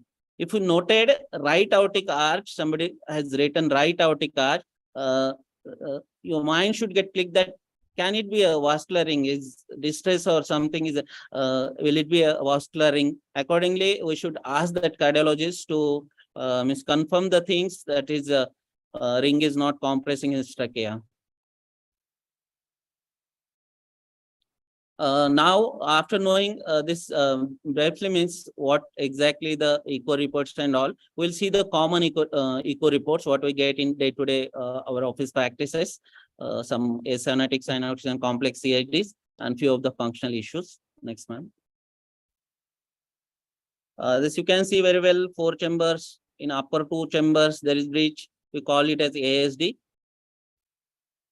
You got a report of ASD now. See, I have put here three ASD reports. First patient is 8 months, second patient is around 4 years, third patient is 14 years. Once you see ASD, let's say I already told, ASD is a pre-tricuspid shunt. So more blood is coming to the RV, pulmonary vasculature. So this should get dilated if the shunt is significant. So once you see the report of ASD, it's not just ASD. You see how much is the size of ASD. That will give clue towards the hemodynamic significance of that size. Then you will be seeing whether this ASD related hemodynamic changes had happened. What are those changes? These are dilated RARV and other maybe pulmonary vasculature in late cases. And pH. pH indirectly, we already saw, we'll be getting from mild TR gradients, and gradient here is 30. Here for 20 to 14. This means significant ASD is there, but there is no pH. There is some dilated right and right ventricles, and this deserves follow-up and the right treatment. Then second here reports 4 year is around 15 kg. This is 16 into 18 mm second ASD. There is same TR gradient. Pulmonary pressures looks okay. Dilated RARV. See, this is 4 year. This is 8 month. This 8 month we can have follow-up because ASD has a chance to get decrease in size, or there is some chance to device closure if he crosses 10-15 kg, because that is list means without any demerits. This 4 year needs treatment. We cannot cross this for we say usually preschool age. During this preschool, this much moderate to large ASD should get closed, and this is 14 years. Somebody has seen that report. Maybe he lost follow-up, and this one very big ASD, almost 28 to 30 second ASD. Here see RV systolic dysfunction, TAPSE mentioned it, mild pulmonary regurgitation, severe pH, and this requires cath followed by maybe pulmonary vasodilator. It does not have much importance. Now the patient has gone in Eisenmenger. This is probably our responsibility. No acyanotic CAG should go to Eisenmenger, and he should get the right time treatment. Next, please. Next, large ASD. Pankaj has already talked. More than double the size, needs follow-up. Anything more than 8 may increase in the size. Needs monitoring, weight gain. Very rarely, ASD may present with CCF in early infant that needs separate pediatric consultation. Cardiologist consultation and cath study. Again, this second example: 1-year-old child, asymptomatic, weight gain present. There is murmur. Advised to the echo that shows 3 mm perimembranous VSD. Here you will see the perimembranous VSD left to right is there. There is gradient of 50 mm. What does it mean 50 mm? It is the difference between right ventricular pressure and left ventricular pressure. Suppose this child is 2 year and his systemic pressure, his BP is 60-70. This gradient is showing 50. That means his RV pressure is around 20. That way we can indirectly calculate his RV pressure, because when there is a VSD, there is a we cannot believe on TR gradient. TR gradient we cannot calculate when there is large VSD, and this VSD gradient we can take to measure the pulmonary pressures. Next, madam. This is again 14-year-old, 3 mm perimembranous VSD only. Here you can see 17 gradient. Gradient is more. The VSD is probably smaller. Here we can see what we can see: RCC prolapse. There is mild AR, mildly dilated LV, and LH. No PAH. Good one. What we will be doing next? Only 3 mm. This one no VSD. He requires follow-up or he requires treatment. Definitely there is aortic wall prolapse. You can see the wall here. The perimembranous VSD is near wall, and the jet will suck the aortic wall, will cause aortic wall prolapse and AR. And here definitely surgical indication to get close. That's the reason why even small VSD need periodic follow-up.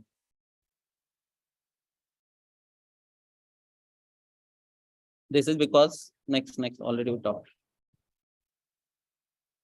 The size already Pankaj told, the dependent small, moderate, and large size. The PA pressures we saw, normal systemic means PA pressures means RV pressures here. The 1/3 of the systemic means BP minus what gradient we are getting over the VSD. That will give rise to rough estimation of small, moderate, or large. Here we label sometimes restrictive VSD, unrestrictive VSD. Unrestrictive VSD means very large VSD, moderately restrictive VSD, little moderate VSD. Next. This part already been taken care. Perimembranous VSD, muscular VSD, every chance that they will get close. Only subpulmonic VSD and lineal VSD will not get close. Apart from this, left to right shunt means LV pressure is more than RV pressure, right? When the bidirectional shunt, LV and RV pressures will be equal. When the right to left shunt will be there, RV pressure has become more than LV, and probably the patient has landed in Eisenmenger. Chamber importance of how the chamber get dilated post tricuspid. This is typical example: VSD, PDA, AP window. Here left heart will be dilated. That's the reason to know in every report whether his LALV is dilated or no. Next, then we see the pulmonary pressure. These all things are very important. This is 13 years, SATS 90, large perimembranous. 13 years, SATS 90 and large perimembranous. This has gone in Eisenmenger. Nothing can we do. And these cases we used to get because maybe the era when second, third decade back, we are means not very comfortable with the surgeries, and there is social stigma and all these things, maybe financial constraint. That's why we landed with lot of Eisenmenger. But henceforward, this should not happen. That should be our moral responsibility, I suppose. Yes, VSD needs to be operated. We can't do anything much for the kid except symptomatic treatment with some pulmonary vasodilators. PDA, this is 18-month, 3 mm PDA. Any PDA, silent PDA, which is not audible, but echo is reporting, need not to do. Rest PDA has to be closed, no doubt. Rest PDA has to be closed. 18 months will not get closed. After 1 month or any term baby, if we are getting PDA, will not get closed. By 6 months to 12 months, this PDA has to be closed. If not closed, the things will happen like 8-year-old child, SATs 92, lower limb again, lower limb saturation 70. You must be doing this is right to left PDA. This is again has become inoperable. What is left in our hand is to give some pulmonary vasodilator and all. Pulmonary stenosis, any stenotic lesion, but most often we will get this pulmonary stenosis. The gradient, Pankaj already talked what gradient, what to do. This 70 gradient is getting some dilated RARV dysfunction is there. We need to go for balloon dilatation. Very fruitful intervention. Tough, again, SATs monitoring is much important. What is more important is good PA sizes. Every top should mention size of the LPA and RPA.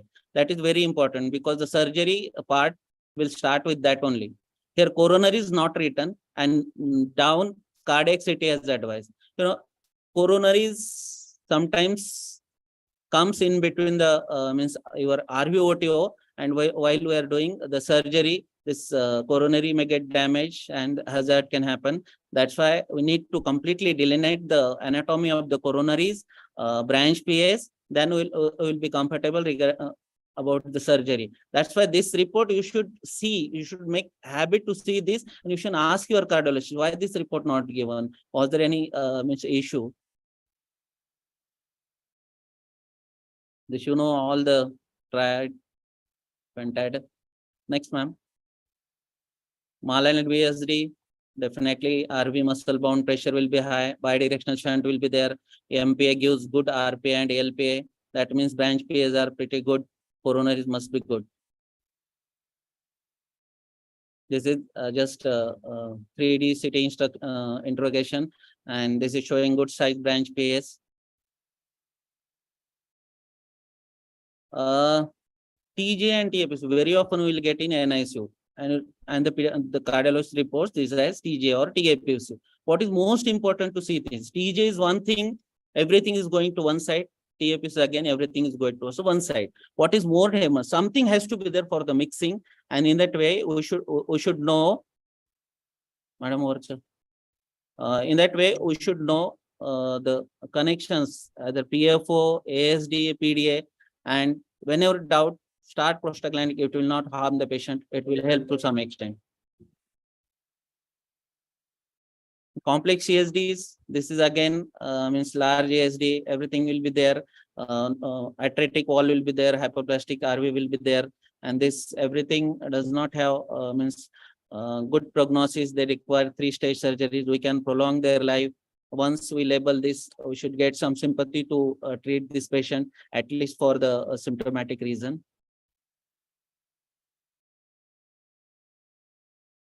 As already explained, Glenn followed by Fontaine is the option. DCM again, when DCM means you should see the coronary. Your cardiologist should have reported normal coronary. Then you should believe DCM because treatable causes should not be missed. This take-home message, in any cyanotic disease, we should know the hemodynamics, and accordingly we should interpret the echo reports. In cyanotic part, we'll be seeing the confluence, then the branch PAs. All these things are important, sizes of the ventricle, and naturally the hypoplasia or atretic walls. We can't do much here. We need to go for single ventricular physiology repair. Thank you for this team. It's solid to Sunita ma'am and calling just to my this Narayana Rudale, who have launched, means we are the pioneers of pediatric cardiology. They are doing a lot of work, almost 10 surgeries, 10 interventions per day. And definitely this is a big achievement for India. Thank you. Thank you very much. Any question, please? Thank you, Deepak sir. Now I request Vaibhav sir. Vaibhav Pustaki sir.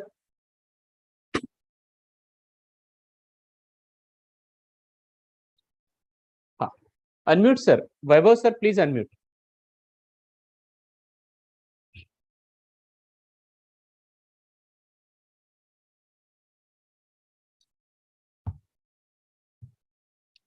Hello. Sachin. Sir Vaibhav sir होते video off केला त्यांनी उलट वैभव sir हा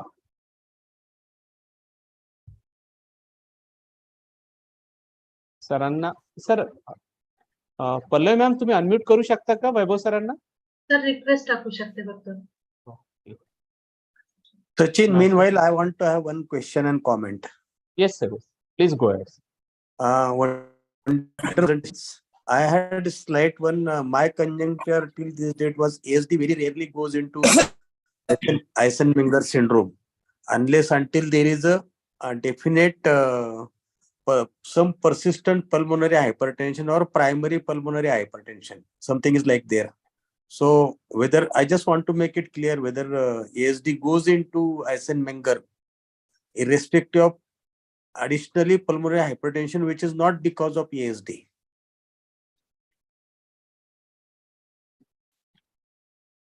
Hello. Yes. Hello. Yes. It's a very very good question and very important question too, sir. So definitely, whenever there is a large atrial septal defect, there is a left to right shunt, which the blood goes from left to right shunt to the pulmonary flow, causing a definitely high PA pressures. What we generally see is a very ASD very less likely to go into the pulmonary artery hypertension, but we have seen sometimes the large ASD. Maybe 36 or 38 millimeter ASD, a big size of the ASD goes into the Eisenmenger type of the physiology. So what we do here as the primary assessment is we take their baseline saturation. If the baseline saturation is above 96%, then we assume that the ASD is still operable, because we don't know unless and until we close this ASD, we do not know what is the exact size of the PA pressure. But what happens in some of the complicated cases? Just one small example which I've seen when I was in Calcutta doing my postgraduate DNB pediatric cardiology. The head of the department of physiology, she has retired from the medical college at the age of 60 when she complained of dyspnea on exertion and came to the echo room, found to have a 36 millimeter large ASD because of her saturation was approximately 94-96%. So in view of doubt, when she was wanted to go for closure, we did the device closure of this, but after that she went into the bilateral pulmonary edema because the ASD was closed and the heart was not prepared to the closure now. So in such a case, she went to the pulmonary edema for next 24 to 48 hours. So after 48 hours, we have to go inside the cath lab and take out the device of her. So in some of the cases of large ASD, definitely the Eisenmenger component sets in.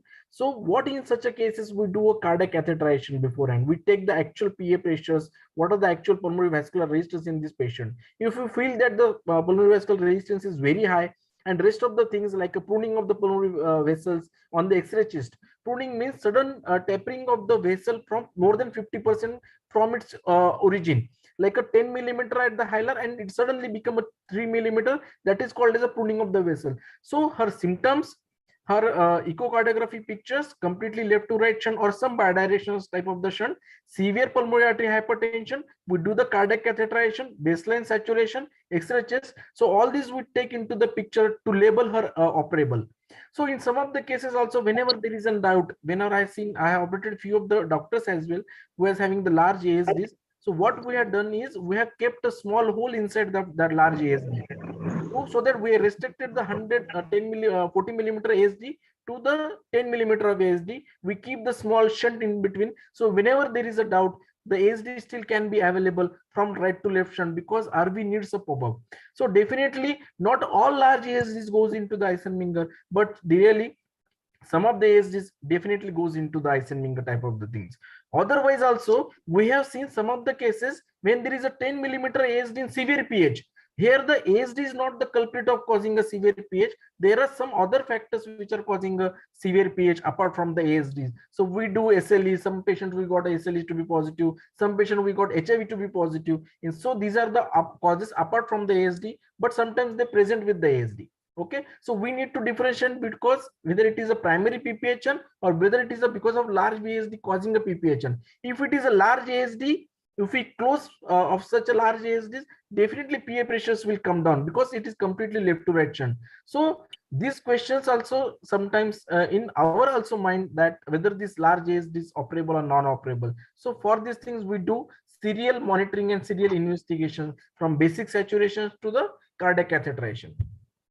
Yes, and one more thing is actually when the primum ASD is there, this patient are at more risk of getting pulmonary hypertension or early pulmonary hypertension. Apart from syndromic or Down syndrome patient, they have exaggerated not only related to ASD, but they have inert pulmonary vasculature problem. They are also at risk of getting this, and this has to be taken care of. Thank you, sir. So we have to counsel that primum ASD and sinus venosus ASD are never amenable to closure. They will need a correction. Sorry, sir, what is the question? So my conjecture is that the primum ASD and sinus venosus ASD, these are not amenable to device closure and will need the correction surgically. Yes, sir. Ostium primum ASDs definitely requires a surgery because the ostium primum ASD is very close to the AV walls, and so the device is out of the questions in the ostium primum ASD. But in sinus venosus ASD, now some of the articles are coming where the sinus venosus ASD they close with the interventional method. They put a covered stent from SVC to the RA, and so that the rest of the pulmonary veins goes to the LA. But still, this modality is not for the small babies. Normally we are following it for the bigger patients, but this also needs to be evaluated very correctly. So if you ask me the honest question, like right now what we are doing, are we doing the intervention for sinus venosus ASDs? The answer is no. Still the surgery is the treatment of choice for sinus venosus ASD for us, but the over a period of time, few of the literatures are seeing that we are seeing that sinus venosus ASDs are also getting closed by the intervention method. Thank you, Pankaj sir. Sir, one question is there. Dr. Pankaj sir, what is your take on the restricted sport activity in a case of CSD? Whether should be advisable, or if advisable, any specific congenital heart disease or any basic guidelines are there? Okay, so in general, the physical activities are not due to be restricted because the child they play a lot, they do whatever they wanted to do. Ultimately, there is a child, they follow their own activity. But in some of the cases, what activities we follow, there are two types of activities. One, the isotonic exercise and isometric exercise. Isotonic exercise means there is a walking, cycling, swimming, jogging. These are the isotonic exercise. Isometric exercise means when they are lifting the weights and this thing. We generally avoid isometric exercise when there is a severe aortic stenosis or any aortic wall pathology because it gives the overload to the aortic wall issues. Another this thing is whenever there is a severe aortic stenosis, severe pulmonary stenosis, the strenuous activities, not only regular walking or normal playing, the strenuous activities, going for the race or any other things, that definitely avoided when there is a stenotic lesions. So it should be avoided. So stenotic lesions, we restrict ourselves to the very minimum activity. Now the question is, what after repair of the surgery or after doing the intervention? So after doing the intervention of ASD, VSD or any other thing, we generally allow the full-fledged activity after 3 months according to the guidelines. After that, there is no restriction of the activity. They can do the full activity. But after the ASD device closure, when the child is on aspirin, they should avoid the contact sport or contact activities like a boxing, their karate, they are advised doing a football, all these things where the injury to the body can happen. These activities should not be done when the patient is on aspirin. After the surgery, like open heart surgery, First 6 months, the patient is on some of the eye prophylaxis or any other things. We give the initially first 3 months a moderate activity. After that, the full-fledged activity, if that heart disease is completely repairable. Okay. In generally, whatever in our day-to-day practice, we always encourage our patients to go for isotonic exercises, to play a lot, go for a swimming. Absolutely no this thing. Some of the arrhythmic patient like a long QT syndrome, we in such a patient, we do not advise the swimming to them, because we do proper precautions, or under proper precautions they do the swimming, because long QT syndrome or syncopal attacks causing heart diseases like a severe idiopathic PH, long QT syndrome, the syncopal attacks also can be more. So in such a cases, guarded activities needs to be advised. Thank you, sir. For Deepak sir, we have one question. How should we go ahead with the antenatal counseling? Like antenatal scan patient having congenital heart disease, and what are the non-complex heart disease where we can go ahead with the MTP? Are there some guidelines? No, actually, fetal echocardiography is not 100% thing. There are technical limits, patient-related problems, and we cannot 100% sure about the underlying heart disease. Most often, you will be getting persistent LS, which is some focus in left ventricle, something like small ventricles, and this patient never should be terminated. In advance, these things sometimes happens. Only justified reason will be when they are single ventricle physiology is there. There are triatresia, pulmonary, mitral atresia, and very complex heart diseases like ambiguous situs and related thing. There we can advise this termination, but definitely we should give that ball in their court only, parent and the obstetrician court. In that famous case of KM Hospital from Mumbai, that the Supreme Court has denied the termination at the 28 weeks. And eventually, so I think for antenatal 2D echo, if it is done, hypoplastic left heart syndrome probably is the one reason which we can definitely say is not compatible with life. And that can become an indication for the termination, that to be for 24 weeks. So will it need two fetal echocardiologist opinion in that case? Okay. Yeah. Good. Yes, sir. And sir, why this 24 weeks, this new MTP Act, the 24 weeks is very helpful for us, because what is happening in India and in our rest of the countries, that into the 18 to 20 weeks, the anomaly scan is done. In the anomaly scan, they detect some of the complex heart disease and they ask to go for opinion. So in that opinion, 1 or 2 weeks get exhausted, and the family also needs 10 to 15 days or to 1 week to decide whether to be this child is terminated, because after a few years the pregnancy becomes very precious. So they take multiple opinions, they go to the multiple center until the time they cross the 20 weeks, and they could not able to terminate because of this law. So because of the 24 weeks, definitely I have seen the last couple of months, the parents are here and they are completely saying, sir, we have 22 weeks, we are now came to know about this heart disease very well. Now we are taking the 2 or 3 opinions as well. Our mind is now prepared for a termination. So this 24 weeks of making this law will be really helpful for the parents whom do not want this pregnancy to be continued because of the hypoplastic left heart, tricuspid atresia, multiple problematic physiologies, complex heart disease. So this 24 weeks will be really a game-changing scenario in the coming years.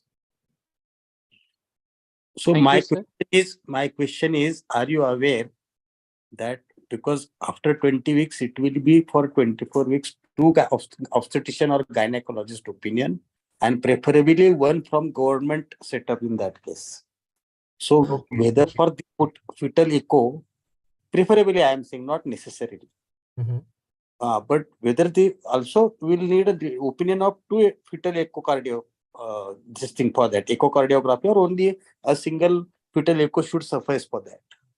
Sir, normally in the number of fetal echoes done by the definitely pediatric cardiologist does the fetal echoes, but most of these fetal echoes done by the pediatric cardiologist, fetal medicine specialist, very senior radiologist as well. They do the fetal echo as well. So there is no norm that it is to be done by the fetal cardiologist or a pediatric cardiologist. Normally, what they do here, now I have seen over the period of years, they come to us for the opinion.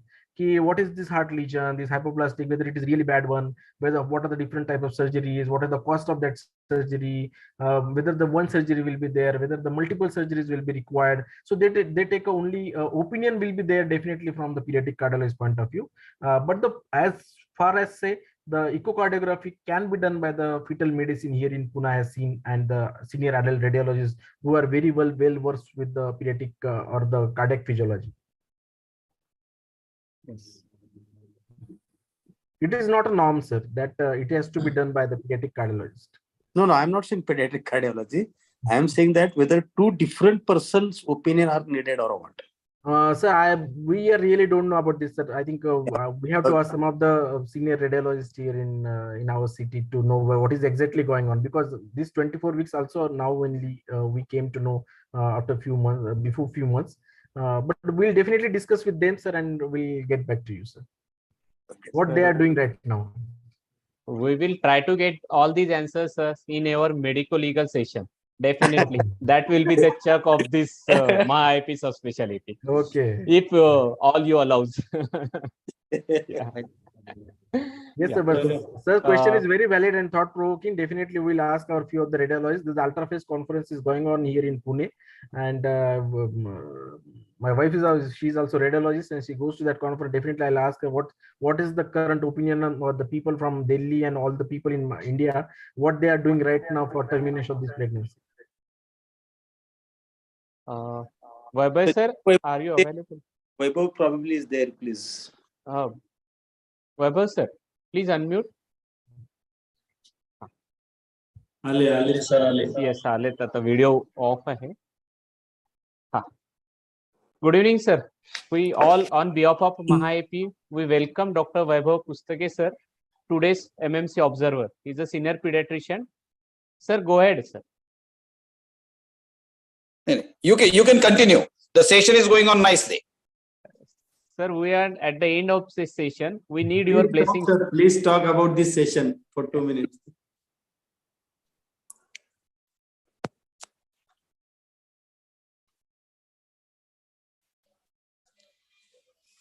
Hello.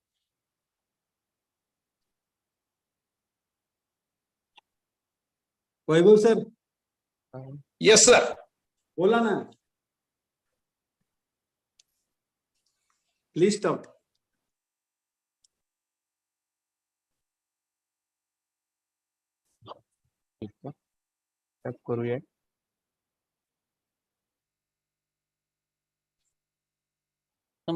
Vaibhav, these people are seeking your candid observation as MMC observer. If you have any, otherwise you have expressed that the session is going very nicely, and I do 100% agree with you. But do you have any candid observation, and you do have any suggestion or anything about this session? Right. As I'm observing this session for almost last 1.5 hours, the session had been very nice. Dr. Pankaj has talked about this congenital heart disease. He has given answers to almost all the questions which have been asked by the audience in a nice way. Thank you, sir. Thank you so much. One more question from my side, Sachin, if you allow me. Yes, sir. Yes, sir. Go ahead, sir. Yeah, all the three panelists, any one of them. What we should particularly see in VSD in monitoring, how frequently we should actually monitor 2D echo for anterior leaflet prolapse, tricuspid regurgitation, and how really we can whether this pulmonary arterial hypertension is a definitive quantitative or it is from the other parameters calculations. So when we should really tell parents that there is no point in waiting for spontaneous closure and the closure is needed now. Okay, Sir, your question is that there is a small VSD which is causing and the tricuspid regurgitation. Not small VSD. How we are going to monitor VSD for spontaneous closure and what complication will raise the intake that we should be intervening now. Okay, so I'll just explain within 2 minutes for the overall scenario. VSD at the age of 1 month. What should be the 2D echo report? What we should see from this report? Yes, sir. Yes, sir. I'll explain. Give me 2 minutes, sir. So at the age of 1 month, the 2D echo shows the large VSD, 6 millimeter left to right gradient of 10, dilated cardiac chamber, severe pH. This pH is because of left to right shunt and causing a pulmonary artery hypertension. So we at 1.5 weeks, we start some of the diuretics because we do not start a diuretics before. So we start at the 1.5 weeks. So wait for 1 month or 2 months whether the VSD is getting close. So large VSD getting close only 10% of 10% of times. Otherwise, 90% of the large VSD do not close at all.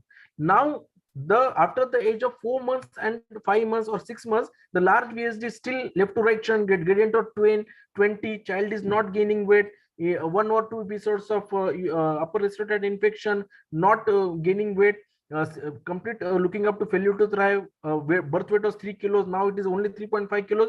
Sir, so these VSDs, this patient should be referred for surgery. That large VSD should be referred for surgery with left to right shunt. That is at the age of 3 to 6 months. That is one scenario. Now we'll come to the second scenario where the VSD is 4.5 millimeter or 4 millimeter left to right shunt at the age of 1.5 months. We are given some of the medicine. The VSD is getting restricted. Now at the age of 6 months or 1 year, VSD is only 3 millimeter with left to right shunt with the gradient of 60, no aortic regurgitation, no RVT obstruction because of small VSD, and no much TR. We'll wait for such patients and we'll do the echocardiography after the 6 months or after the 1 year, whatever they see. So after the 6 months, we value and we see whether the other complication, like whether the AR is setting in, whether the VSD is close to the perimembranous, close to the right coronary cusp, whether the cusp is getting involved, causing aortic regurgitation. The same scenario, another RVT obstruction. If it is not there, we still wanted to wait still 4 to 5 years or maximum 7 to 8 years. So normally we see the small VSDs 3 millimeter left to right shunt with a gradient of 70, hardly 3 millimeter VSD, not much chamber dilatation, doing completely well, asymptomatic. We follow them up to the 7 to 8 years of life. Now we'll come to the one scenario where the small VSD over the period of time causing a AR, we refer for them surgery. Small VSD causing RVT obstruction because of muscle bundle formation, we refer for this surgery. When the VSD, like your first question was whether the anterior tricuspid leaflet causing some TR. Yes, sir, this is a one pathology where the small VSD, the VSD is to be closed by two mechanisms. One is because of the muscular extension causing the VSD to be closed in the perimembranous area.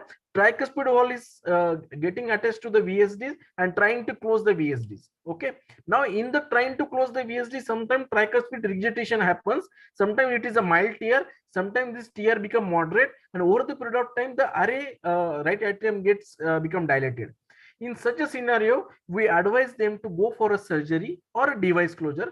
I have seen if I get a small VSD like a 3 to 4 millimeter VSD having the moderate TR and such a scenario, we generally try them with the device closure. We accurately assess where the VSD is getting shunt to as a TR, whether the VSD jet is going as a TR or whether the tricuspid leaflet entangle and the RV to RA jet is going as a TR. There are two different methodologies. So in the first methodology, VSD shunt from LV to RA, Gerbodes defect going as a TR, we close such a defect with the device closure directly from RA to LV and close this defects to be closed by the device. In a second scenario, where the VSD is getting closed by the tricuspid or leaflet and the TR is there from RV to RA, in such a scenario, still we go for a device closure. I have seen in the last couple of months, nearly about 4 to 5 cases with the moderate TR, we have been closed with the VSD device and TR becomes normal in size. But in one of the scenario, after putting the device closure also, the TR does not get subside. The TR will be moderate and severe. We have referred this case for a surgery. So first thing is AR. Second thing is RVOT obstruction, and third thing is VSD causing moderate or severe tear in some of the scenarios, will definitely go for a surgery. If these indications are not there, only 3 millimeter perimembranous VSD is there, otherwise child trying well, we generally follow them yearly till the 7 to 8 years. After that, the relatives, we counsel them. Some other relatives are not ready, there are some social indications, and then relatives takes a call on this very small VSDs. Wonderful. Thank you.